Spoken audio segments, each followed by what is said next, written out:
Nak.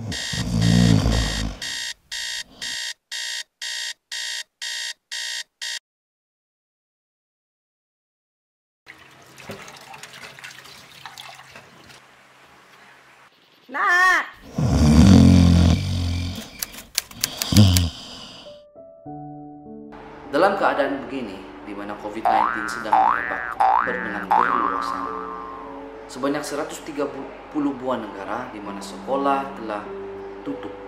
Ia mempengaruhi 80% pelajar di merata dunia yang tidak dapat hadir ke institusi pelajaran ataupun sekolah untuk mendapat ilmu. Apakah pada saat ini para pelajar yang tinggal, yang lockdown dalam rumah masih lagi dapat menimpa ilmu pada keadaan begini?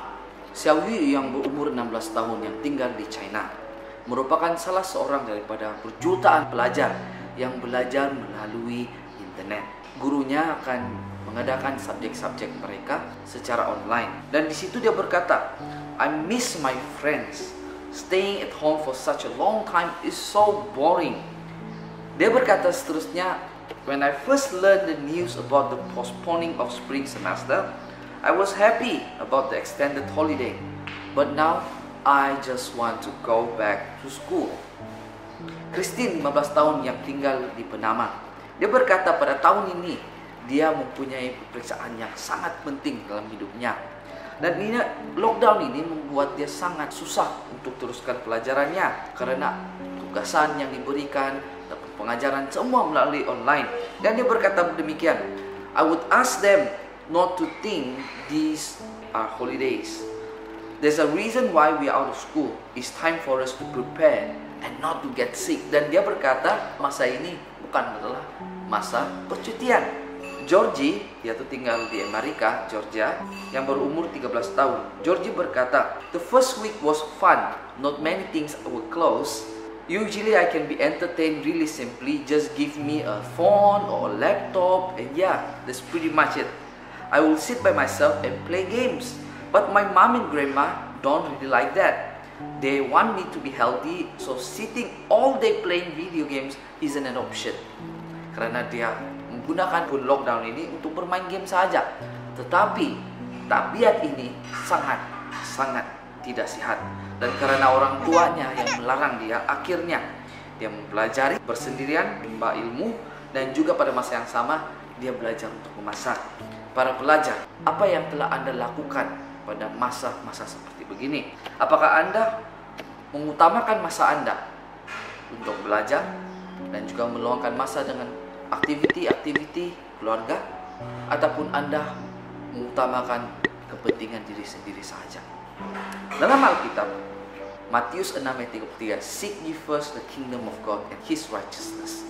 Tapi Anda mengatakan, kenapa Pastor? Alkitab ini ataupun ayat ini, ia mengatakan kita harus utamakan kerohanian kita. Tetapi, apakah tanggung jawab kita sebagai seorang pelajar ataupun anak-anak? Tanggung jawab kita adalah terdapat dalam Keluaran ayat 20 ayat 12. "Hormatilah ayahmu dan ibumu." Apakah yang telah kita lakukan sepanjang lockdown ini? Adakah kita utamakan kerja rumah kita ataupun persekolahan kita? Apakah kita menolong ibu bapak kita yang memerlukan pertolongan dalam hal-hal keluarga? What is school?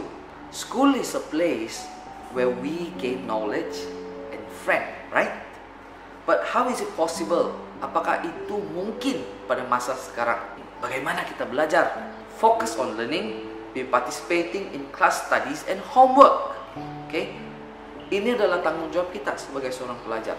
Walaupun dalam masa keadaan begini, kita masih lagi boleh belajar menerusi internet ataupun WhatsApp. Kita lihat kerja rumah kita yang telah disediakan oleh guru kita.